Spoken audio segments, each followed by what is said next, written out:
Hello, everyone. It is 2 p.m. Eastern, so we are going to go ahead and begin the webinar to keep us on track. My name is Daniel Elliott, and I am Director of Education and Strategic Initiatives at the National Cybersecurity Alliance. I want to welcome you to today's webinar, which is Point of Sale and E-Commerce Cybersecurity for Small Merchants. As we ramp up to the holiday season, we thought that this would be a very timely topic so you can fortify your defenses ahead of increased merchant activity. And so I'm going to cover a few details here in the very beginning, and then we'll get right into the content.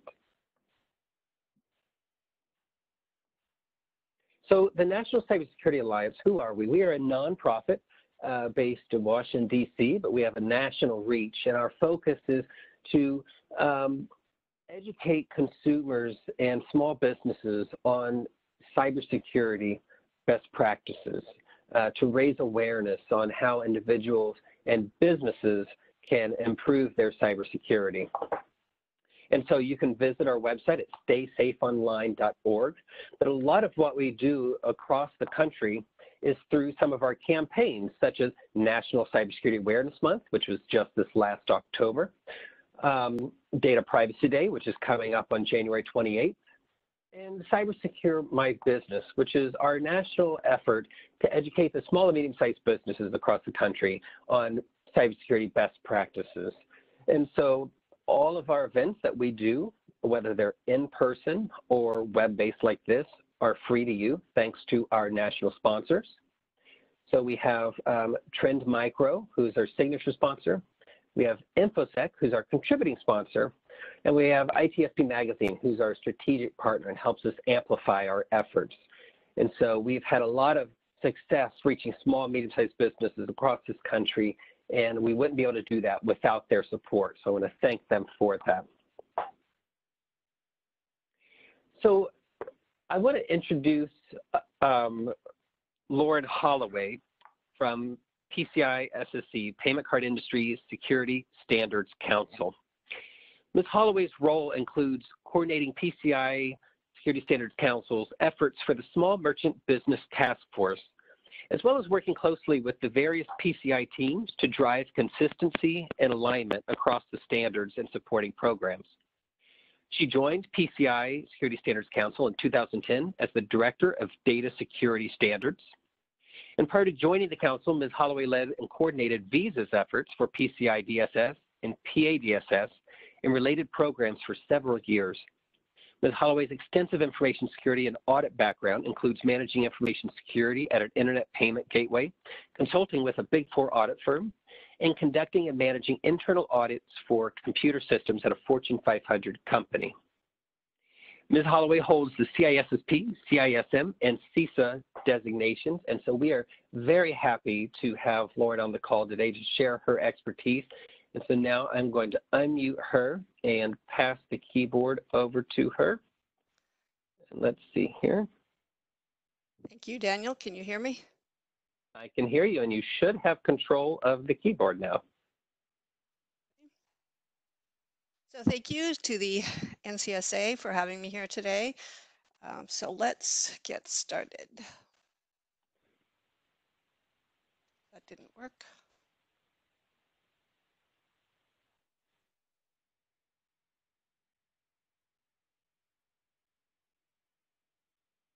Oh, there we go. Yes, there we go. Okay. So for those of you who may not know, I'll just give you a brief overview of what the PCI Security Standards Council is. So simply put, our goal is to make payments safer here in the US and around the world as well. We believe we are uniquely positioned at the center of the payments ecosystem. And we also believe that we have the best payment security standards. They're very effective, and they help protect against criminal threats, and they help entities prevent, detect, and mitigate the cyber attacks. So currently we have 14 standards. There's about to be 15 next month. We also provide best practices, training, education, certification tools, industry news, all sorts of educational tools.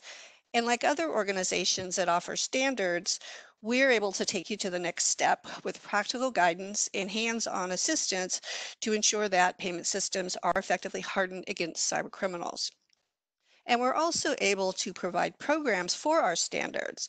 Like, for instance, we qualify assessors to assess to our standards, and we have listing programs for products such as software solutions, payment terminals that are assessed to our standards. So, as many of you may be aware, organized crime is a major factor in many of the cyber attacks. With ransomware and phishing, are many more opportunities for these cyber criminals to get into an organization. And it's important to realize that small merchants are being targeted just as much as big merchants and banks are. Many small merchants, however, don't believe they are being targeted. They think they're safe because they are small. They think the hackers aren't interested in them or that they can't find them, and that they're really able to fly below the radar. But as I said, small merchants are being targeted just like larger organizations because they're on the internet and because they have payment card data in those systems that are sitting on the internet. According to this report from TrustWave, payment card data is the #1 type of data that attackers look for in a breach. And according to a 2017 report from the Ponemon Institute, the chances of being hit by a data breach are as high as 1 in 4. I've seen one statistic that says almost 60% of attacks are occurring in small businesses. And then this one from Verizon, that 90% of all accommodation breaches are POS or point of sale payment terminal breaches. And another major threat that I will be telling you about in just a minute is to e-commerce merchant websites. For small merchants, the impact of a breach of payment card data can be devastating. Small merchants don't usually have the luxury of trained security staff, and they rely almost exclusively on payment cards and internet connected systems for their existence. And this puts them at a great risk of compromise. An example of a major threat with organized crime involvement is web-based or online skimming attacks. These infect e-commerce websites with malicious code known as sniffers or JavaScript sniffers. Once a website's infected, the payment card data is skimmed during a transaction without the merchant or consumer being aware that the information has been compromised. You may have heard of MageCart, which has been used in the press to refer to this type of threat. This is an umbrella term used by some security researchers to describe several criminal hacking groups that are responsible for various online skimming attacks. The term has also been used to generally identify the type of attack that's being used by these groups. These attacks have been active since 2015, and they represent a continuously evolving threat that's behind several high-profile attacks against international organizations. PCI-SSC issued a joint bulletin with the Retail and Hospitality ISAC earlier this year. And the goal of our bulletin is to highlight this emerging and urgent threat to e-commerce merchants and to help make them aware of the risk and some actions they can take to protect themselves.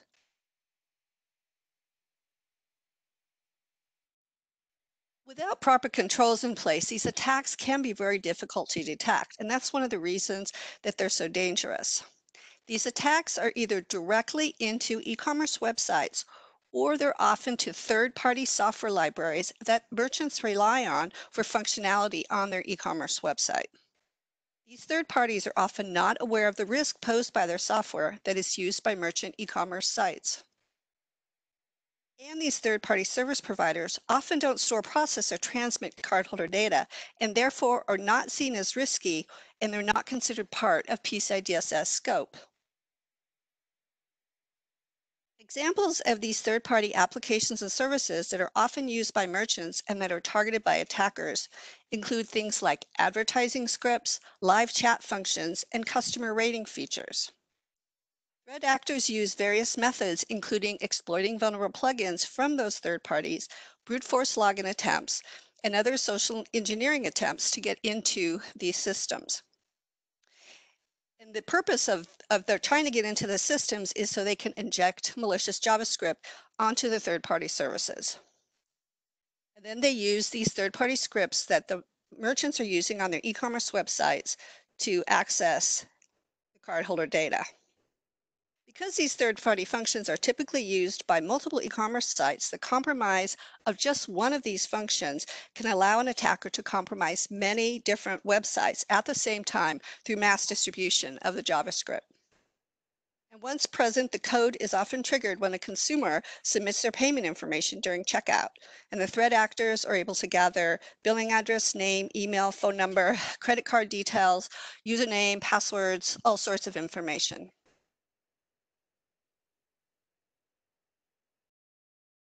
So any e-commerce implementation that doesn't have effective security controls in place is potentially vulnerable. As I said, these attacks target e-commerce websites and the third-party service providers, and they're also attacking companies that provide applications used by merchant websites. Card hackers and similar threat actors are continuing to evolve and modify their attacks, including designing customized malicious code for different targets. They're also exploiting vulnerabilities in unpatched website software. Another important point is that the threat is often persistent. Many e-commerce websites are reinfected within days. For this reason, it's critical that any affected systems are cleaned out as soon as possible and that all the underlying vulnerabilities are patched or mitigated. If an underlying vulnerability is not addressed, or if some of the attacker's code is still on the system, it can quickly lead to reinfection. The ability to detect these threats before they can cause damage is significantly important. Some ways to detect this type of attack are through using tools that test web applications for vulnerabilities. This is covered in PCI DSS Requirement 6. Entities can also use file integrity monitoring or change detection software to detect files as they are changing. Also, performing internal and external network vulnerability scans helps to identify unpatched software and other vulnerabilities that need correction. And periodic penetration testing to identify security weaknesses and to find out whether they're exploitable is also helpful.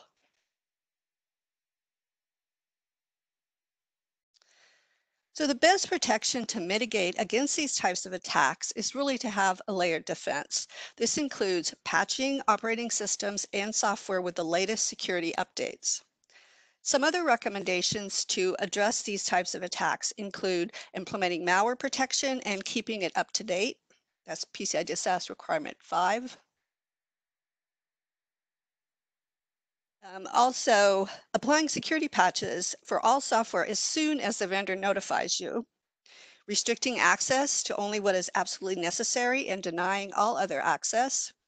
And using strong authentication for all access to system components in your network. And this includes considering using multi-factor authentication, especially for all access from administrative personnel.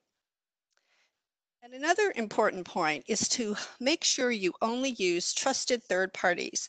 Ask them if they test all their code that they're providing for merchant use. And also make sure your third parties know and trust all their third parties. And another good option here is to use your own trusted code and then test it yourself. Then that way you really know whether it's effective or not and whether it has questionable code in it. So let's look for a minute at the leading causes of a lot of the breaches we're seeing. These are the biggest causes for breaches, these three that you're looking at here on the screen. For years now, these three themes occur over and over again, and many of these are pretty easy to address. Some of you may notice a theme here since I just talked about some of these when I talked about the Magecart online skimming attacks. So the first is weak and default passwords. Reports show that about 80% of hacking-related breaches succeed through stolen default or weak passwords. Default passwords like the ones that you may use when you install a device or application on a system when it's brand new. These passwords are often not changed, and criminals can easily find lists of these passwords on the internet, and then they use them to get into your systems. These default and weak passwords really give criminals easy access to merchant systems. These should be changed by the merchant when these products are initially installed. The second leading cause of breaches is unpatched software. So vendors release security updates or patches to correct weaknesses and vulnerabilities in their software. Criminals know about these weaknesses and they look for them when they're scanning merchant systems. Many of these attacks could be avoided if merchants would install patches as quickly as possible. But many merchants don't know how important it is or even how to install the patches, or they may think the vendor is taking care of it for them. Often it is the merchant and not the vendor that's responsible. So merchants should talk to their vendors and find out if it is the vendor or the merchant.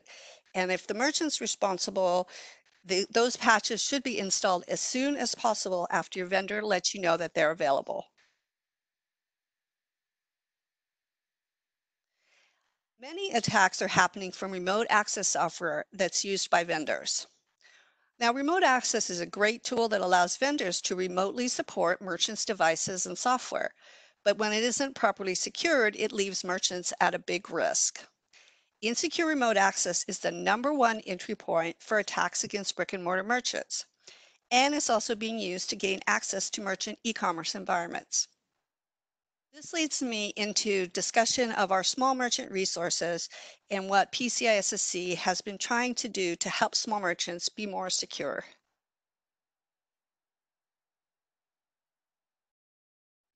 So our small merchant documentation includes lots of good information about how merchants can and should protect themselves. The URL for our documents and for our merchant website is provided there at the top of the screen.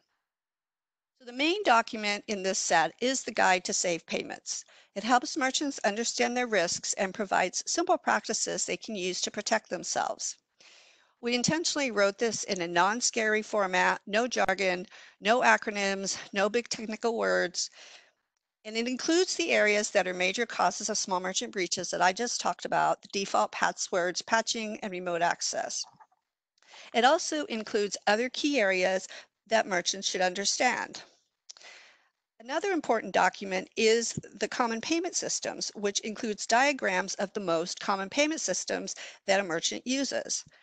And the intent of this is to help merchants recognize their own payment system and then understand the specific threats and risks for that type of system and the actions they can take to help protect themselves.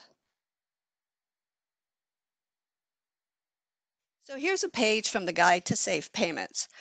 The driver behind this page is that, as we all know, complexity and costs of information security are big barriers for small merchants. That is, if they consider security at all.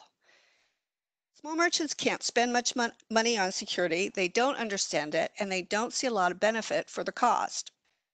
So this chart shows the key areas that the Guide to Safe Payments focuses on, categorized by costs with coins, ease to implement with wrenches, and risk mitigation value with hands. It allows a merchant to quickly see which areas will give them the biggest bang for their buck. For example, the one in the top left, using strong passwords and changing default ones, is cheap and easy to implement and provides a lot of risk mitigation value.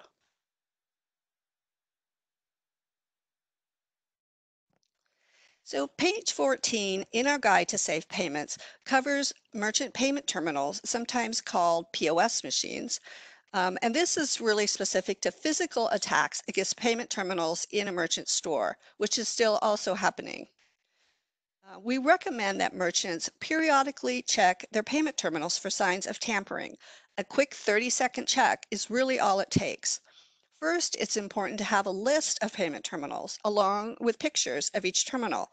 Take a picture of the front, the back, the cords, the connections, and you can take these with a smartphone. It doesn't have to be a big production.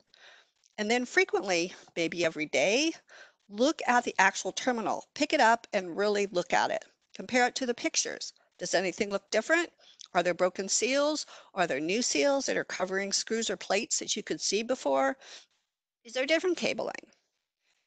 Also, another important point is don't let anyone touch or replace a payment terminal without first confirming that it's authorized and legitimate. Is there a work order? So you can look at our guide to prevention skimming on our website as well, and you can see a picture of it here. It has a lot of good tips and information.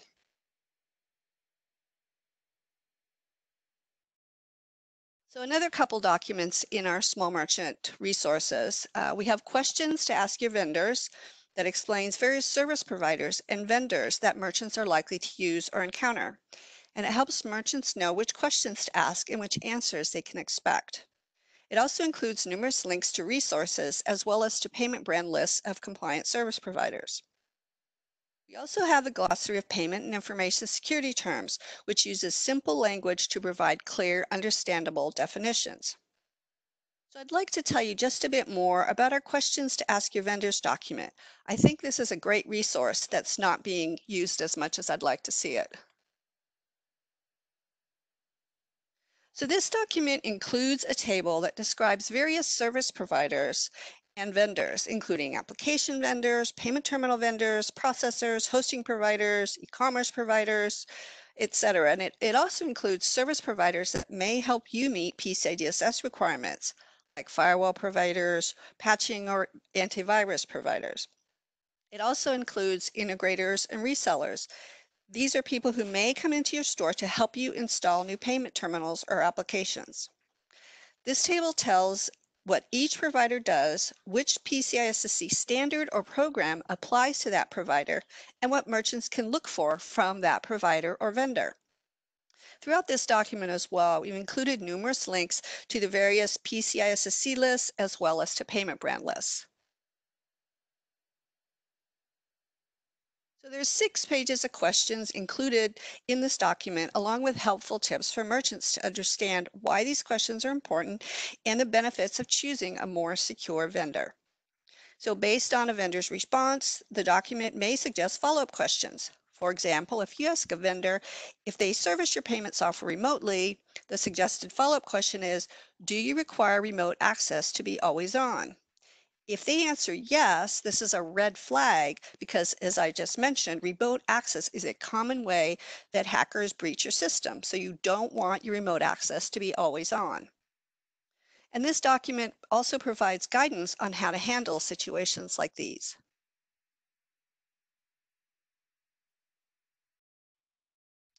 I mentioned various listings that are in our questions to ask your vendors document, which includes these various PCI-SSC resources. We have lists of approved payment terminals or PTS devices, lists of approved point-to-point encryption solutions where the data is encrypted from the time it enters a merchant's payment terminal until it reaches a secure decryption provider. Lists of validated payment applications, which could be e-commerce, back office, etc. So see the lists on our website for more information on these various products. Since we're talking about choosing vendors wisely, I'd like to tell you just a bit more about our Qualified Integrator and Reseller program. This program was developed to reduce risk to merchants. Many smaller merchants depend on integrators and resellers to help them set up and maintain their payment systems. The goal of the QIR program is to address risk around implementation and maintenance of payment systems and help merchants avoid data breaches. Merchants are able to gain assurance by knowing that the people working on their payment systems have been trained by PCI-SSC and are aware of basic security risks. This list of QIRs can also be found on our website.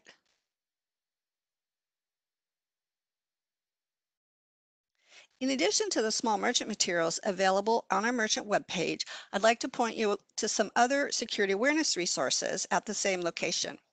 This includes our video series, which are 2 to 3 minute videos on strong passwords, secure remote access, and patching. These are written in plain English with no technical jargon. I had someone tell me that their mother could understand these videos, so they are written at a very basic level. We also have our infographic series, which are one-pagers with graphics and images that outline risk best practices and resources. We have a blog series that covers, again, risk best practices and resources, and you can subscribe to our blog series to receive instant updates as soon as we post them. And you can follow us on Twitter at PCI-SSC.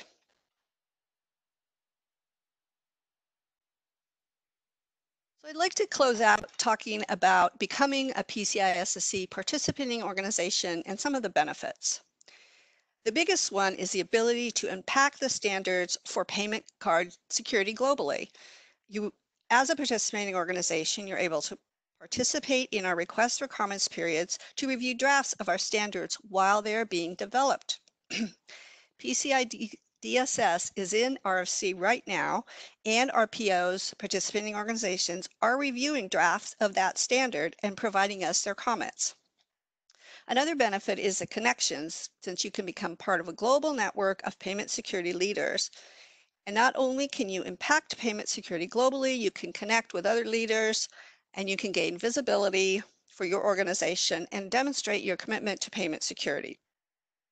Greatest testament to these benefits is really our 800 plus participating organizations that we have across more than 60 countries. So in closing, I'd just like to encourage you, if you're interested to get involved with PCI-SSC, we help secure payment data by collaborating, educating, and providing simplified solutions. So thank you for your time, and I will turn it back to Daniel. Oh, thank you so much, Lauren. I really appreciate all that you do to support small merchants and small, medium-sized organizations across the country. I have used many of your resources, particularly the questions you ask your vendors, and when I've been in economic development positions and now with the National Cybersecurity Alliance, and they're just, you're right, your mother could understand that they're wonderful resources that are in plain language, not in technical jargon. And I also appreciate the emphasis you put on physical security, right? As merchants set up their places of business, thinking about who has physical access to some of their point of sale systems. How easy is it for someone to manipulate those and gain access to those? And who are you allowing to touch the system if a quote unquote service provider is coming in? You know, how are you validating the legitimacy of that individual who is coming in saying their technical support in one form or fashion?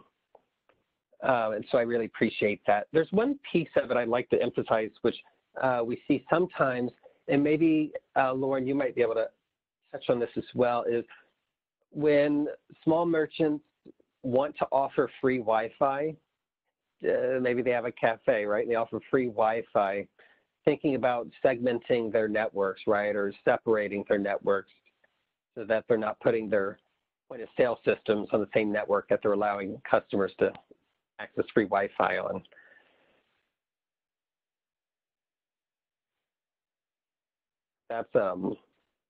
That's one we see often. And then we're going to allow some people to come in with Q&A if we have any questions. We are opening it up to Q&A now.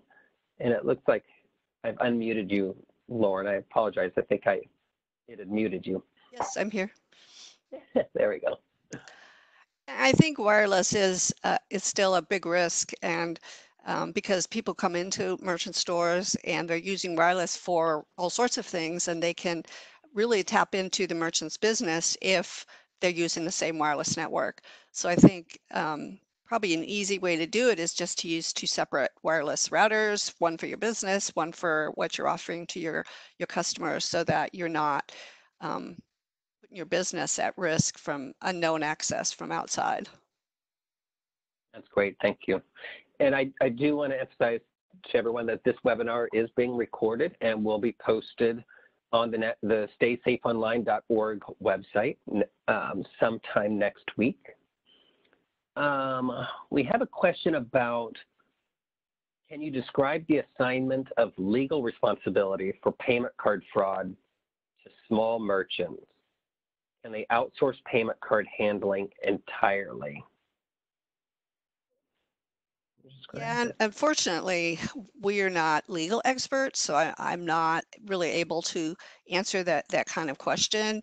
I know there would be some different guidance coming from the payment brands on that topic. So really, I think the best to answer those types of questions would be the payment brands and perhaps even a legal person. That's right. I will say, there's an NCSA, we are not legal professionals as well, so this is not legal advice, but I will often say that, one thing you can't do is outsource your responsibility for protecting the data that you're collecting and storing. Even if you're outsourcing to a third-party vendor, you still retain legal responsibility, which is why it's so important to vet your vendors so thoroughly and ask them those questions. And I will say, Lauren made a great point about merchants having a misconception of the vendor, such as your IT provider, providing patches to your point of sale systems or to your anything outside of your point of sale systems. We often think that because we have an IT provider that they're handling our cybersecurity as well. And that's often not the case unless you have specifically negotiated that they maintain a responsibility for keeping your business's cybersecurity robust. And so we often just think that they're handling the security aspect of the information technology, and oftentimes they're not. Yeah, and I think another important point is that following on from that, it is really important to make sure you know exactly what you're responsible for and what your vendors are responsible for. Which PCI requirements are they managing? Are they compliant or not compliant? And which are your responsibility? Because if you don't know that, then you obviously are not going to be able to provide the correct controls. That's right. And if something does happen and the lawyers, speaking of lawyers, come and say, have you made a reasonable effort to protect these data? They'll look at PCI and see if you were meeting PCI standards. They'll look at, all these different components of a cybersecurity strategy to see if you made that reasonable effort. And part of it, you're exactly right, Lauren, is making sure that responsibilities are outlined appropriately for who has access to what. And also limiting who has access to what. Lauren touched a little bit on this concept of the principle of least privilege and giving people access only what they need to have in order to do their jobs. So for instance, not everyone in your organization needs access to your point of sale system unless they're engaging directly with it, right? And so when small, busy businesses, we often think that more access makes us more efficient, and that's not the case. It actually opens up, it's thinking of your house, right? Giving more employees access to your systems, to your networks, just opens up more windows and more doors in your house, right? It's just that many more ways to enter your business for cyber criminals. And so trying to limit who has access, particularly administrative access, to those only who need it. And thinking about leaders in your organization as well, because not every leader in your organization needs to have access to everything. We have a question about mobile devices and the hardware like Square and some of these mobile payment devices and the security around those. Does PCI SSE have any guidance around those devices? We do have a couple of programs that include mobile devices. The point-to-point encryption program has features for using PTS-approved devices, and PTS-approved devices, in the case of a mobile phone, can include some of those dongles that are used to swipe the card that you would attach into your phone. I can't remember the specific thing they're called right now, but so if you are using a PCI listed point-to-point encryption solution, that is one way to have a secure mobile device. We also have a relatively new standard for, and I can't remember what SPOC stands for right now, just because I'm under pressure to think of what SPOC stands for, but it's another option for using different types of payment terminals that provide you some protection with those types of mobile phones. Because, yeah, in general, if you're just using your own phone and it doesn't have any kind of secure device with it or secure provider on the back end helping you do decryption, yeah, those devices are not going to be providing adequate protection.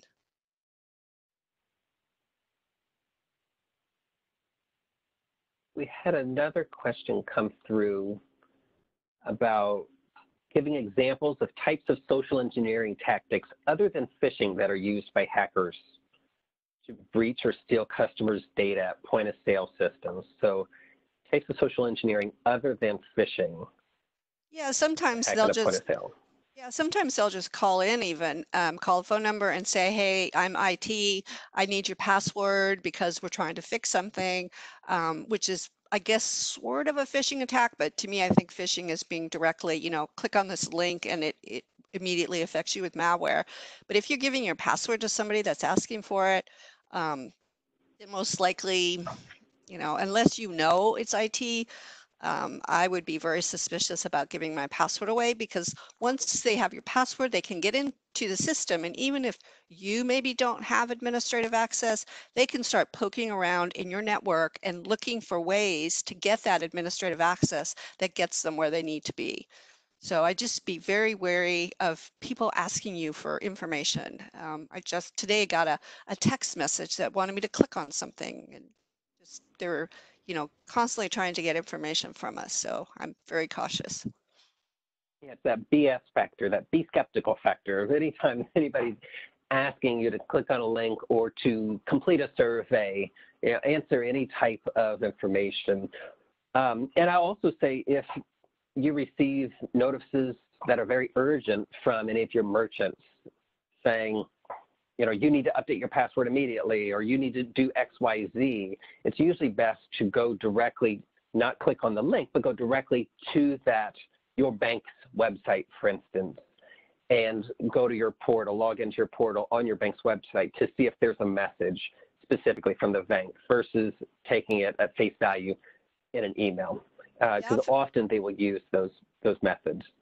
Yeah, and often if you're able to hover over those links at all, you'll see that they're not directing you to your merchants, to your bank. They're sending you somewhere different. And sometimes it's only like one number or letter different from your bank's website, but yeah, they've got all sorts of clever ways. And are there any do's and don't do's recommendations for new e-commerce sites? We've been talking about point of sale type of stuff a lot, but any best practices for e-commerce sites that we haven't touched on yet? Yeah, I think, with these types of online skimming attacks that we're seeing right now, it's just really important to be aware of all the features that you're using, because we're seeing, like I said, these attacks are coming in through chat functions that you're maybe using a API or a chat bot from your service provider, and that code from your service provider is what's been hacked. And once you start using it or referring to it from your website, then that's when your website is also impacted and your consumers, your customers are impacted. So I think it's just really critical to know who your third-party providers are, make sure you trust them, make sure they've tested their code that they're providing you, even if, like I said, it's not handling cardholder data necessarily, it's a chat function. Why would you worry about that? Well, you do need to worry about those types of things. So it's just know your third parties and make sure you trust them. And how can small businesses educate employees on payment security practices?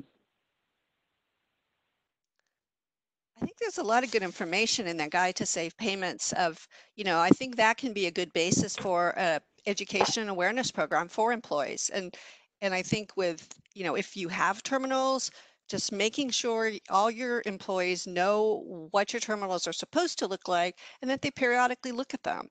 Because there's all sorts of attacks where they come in and they put a new interface on the top of the terminal so that the keyboard is different, and or when you slide the card in, they've injected something that's reading the card instead of what's supposed to be. And all of those things are detectable if you know what your terminals are supposed to look like. So it is really important, and I think that's something pretty simple to do. And one thing we didn't touch on is, why aren't small merchants less of a risk to breaches than larger organizations?